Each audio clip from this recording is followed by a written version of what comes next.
हम लोगों ने यहां पे इसका शुभारंभ किया, समाजवादी पार्टी ने उसका विरोध किया है और मुझे लगता है कि प्रोसीडिंग का हिस्सा होना चाहिए, इनको समाज के सामने एक्सपोज करना चाहिए। अपने बच्चों को ये लोग पढ़ाएंगे इंग्लिश स्कूलों में और दूसरे के बच्चे के लिए अगर वो सुविधा सरकार देना चाहती है, कहते नहीं उर्दू पढ़ाओ इसको, यानी उसको मौलवी बनाना चाहते हैं, कठपुल्ला पर की ओर इसको ले जाना चाहते हैं। ये नहीं चल सकता है। अभी आज से थोड़े दिन पहले उत्तर प्रदेश के चीफ मिनिस्टर ने उत्तर प्रदेश की असेंबली में यह कहा कि उर्दू पढ़ना कठमुल्लाओं की तरह मौलाना बनाना की बात है, साइंटिस्ट नहीं बनते। अब जाहिर है उत्तर प्रदेश के मुख्यमंत्री को तो उर्दू नहीं आती, मगर वो साइंटिस्ट क्यों नहीं बने, उसका जवाब वही दे सकते हैं।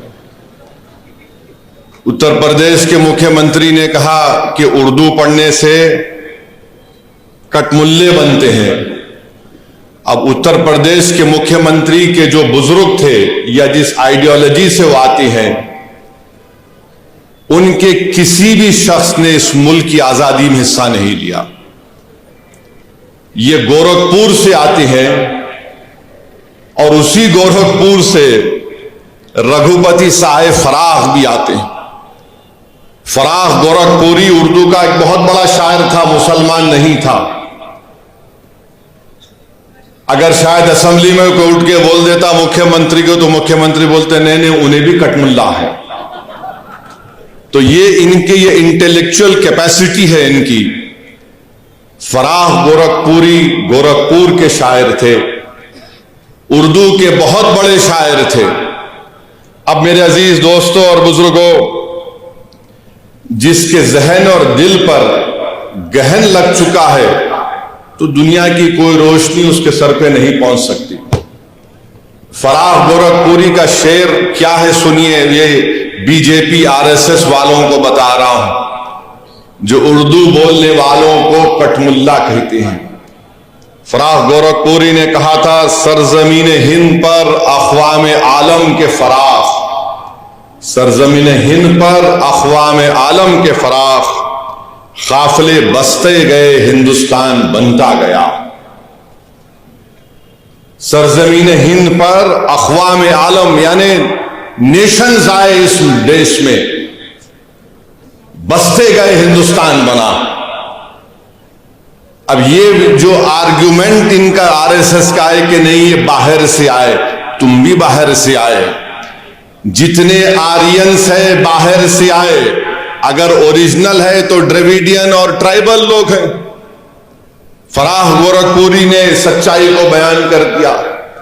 अब इनको नफरत इतनी उर्दू से है कि इनको शायद ये भी नहीं मालूम होगा कि हसरत मोहानी ने कलकत्ता में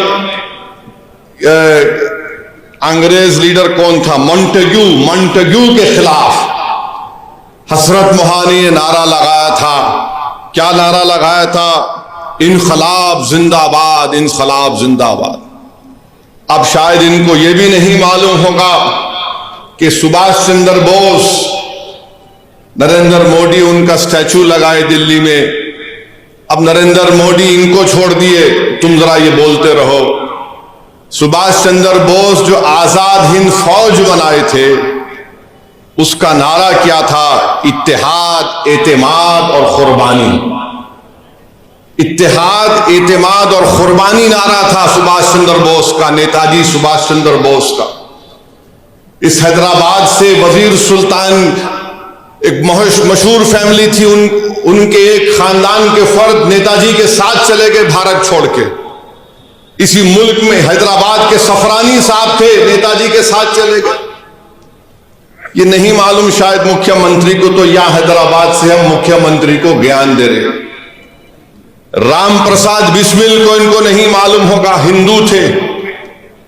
उन्होंने कहा था कि सरफरोशी की तमन्ना अब हमारे दिल में है। तो यही सरफरोशी की तमन्ना अब हमारे दिल में है कहकर भगत सिंह फांसी के फंदे पे चढ़ गए।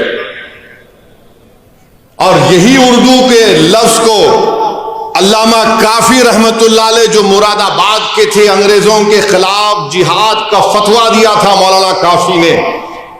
जब 2 दिन में अंग्रेज जज ने उनको 2 मई को ट्रायल शुरू हुआ, 4 मई को उनको फांसी की सजा दे दी गई।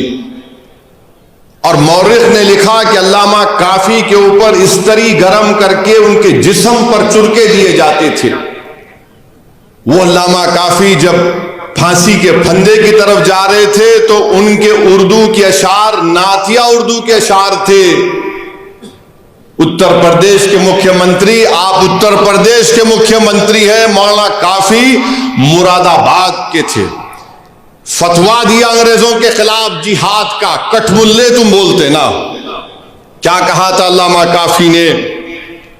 कोई गुल बाकी रहेगा ना चमन रह जाएगा, पर रसूल अल्लाह का दीन हसन रह जाएगा।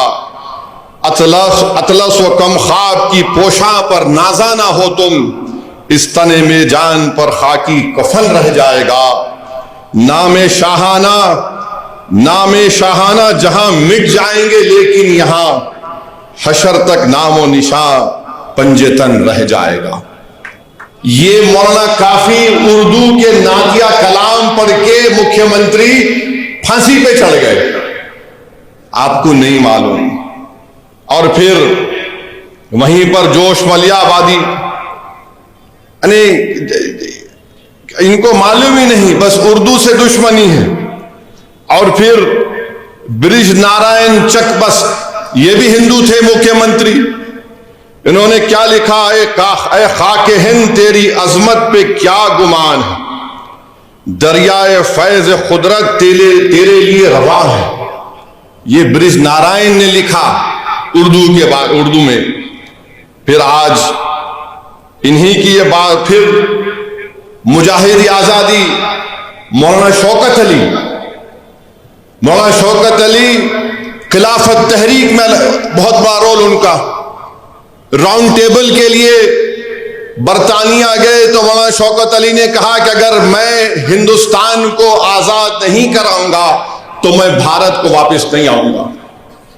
जब भारत से गए मौलाना शौकत अली तो बैतुल मुक़द्दस में उनका खैर मुक़द्दम हुआ। 2 लाख लोग मौलाना शौकत अली के इस्तकबाल के लिए बैतुल मुक़द्दस को आए थे। उसके बाद वो बरतानिया गए, राउंड टेबल कॉन्फ्रेंस हुई। उनका एक मशहूर तकरीर है, रामपुर के थे मुख्यमंत्री मौलाना शौकत अली, आपको नहीं मालूम होगा। मौलाना शौकत अली ने एक शेर कहा था, शायद ये आपके लिए और आरएसएस और बीजेपी के लिए कहा होगा, यकीनन कहा होगा। मौलाना शौकत अली ने कहा, दौरे हयात आएगा खातिल, दौरे हयात आएगा खातिल खजा के बाद, दौरे हयात आएगा खातिल खजा के बाद, है इब्तिदा हमारी तेरी इंतहा के बाद। तो तुम्हारी इंतहा होगी। आज तुम इख्तिदार के नशे में बड़ा अनाब शनाब बक रहे हो, बके जाओ बके जाओ। मगर मेरे अजीज दोस्तों और बुजुर्गों, वतन अजीज का हाल तो यह है कि जोश ने सही कहा था, वो आज के इस दौर के लिए भी मुनासिब है। जोश ने लिखा था, ऐ हम नफस फसाने हिंदुस्तान ना पूछ, ऐ हम नफस फसाने हिंदुस्तान ना पूछ, अपना गला खरोशे तरन्नुम से फट गया, अपना गला खरोशे तरन्नुम से फट गया, तलवार से बचा तो रगे गुल से कट गया। ये जोश ने कहा था, जो आज हमारे मौजूदा मुल्क के हालात पर सही तरीके से उतरता है।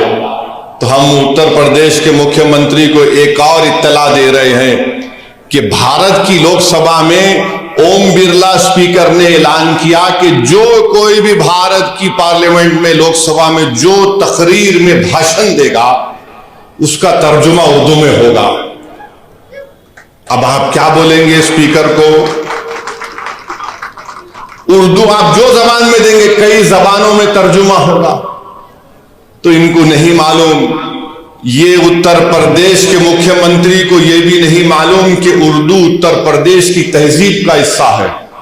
ये उत्तर प्रदेश और आरएसएस बीजेपी के लोगों को नहीं मालूम कि उर्दू को कॉन्स्टिट्यूशन का प्रोटेक्शन है, आइन की हिफाजत उसको मिलती है दीगर जबानों की तरह। उत्तर प्रदेश और मोदी को नहीं मालूम कि हर मुसलमान ही उर्दू नहीं बोलता, बल्कि ये मुसलमानों की जबान नहीं है, ये इस देश की आजादी की जबान रही है, ये इस मुल्क की जबान है। अब आप चले जाइए, नवायत मुसलमान है, कर्नाटका में उर्दू नहीं बोलते, कम बोलते। केरला चले जाइए, मोपिल्ला अलग जबान बोलते, मलयाली बोलते। तमिल लोग तमिल बोलते मुसलमान। कर्नाटका के इंटीरियर में चले जाइए, कन्नड़ी बोलते हैं। महाराष्ट्र में जाइए, वो उर्दू भी बोलते, मराठी भी बोलते। गुजरात के मुसलमान हैं, गुजराती भी बोलते, उर्दू भी बोल देते। अरे इस देश की खूबसूरती ये है, बीजेपी इस देश को, इस वतन को एक जबान, एक मजहब, एक आइडियोलॉजी और एक लीडर के तहत बनाना चाहती है। भारत में हजारों मजहब हैं, कई जबानें हैं, कई हजारों तहजीबें हैं, तभी जाकर भारत बनता है। इसीलिए फराग गोरखपुरी ने कहा थे, अक़वाम आलम का लफ्ज इस्तेमाल किया था। अब इनको समझ में आया नहीं आया नहीं मालूम, मगर हमारा काम यह है कि इनको समझाना और इनको बताना कि उर्दू से दुश्मनी करना जिद्दोजहद आजादी से दुश्मनी करने के बराबर है।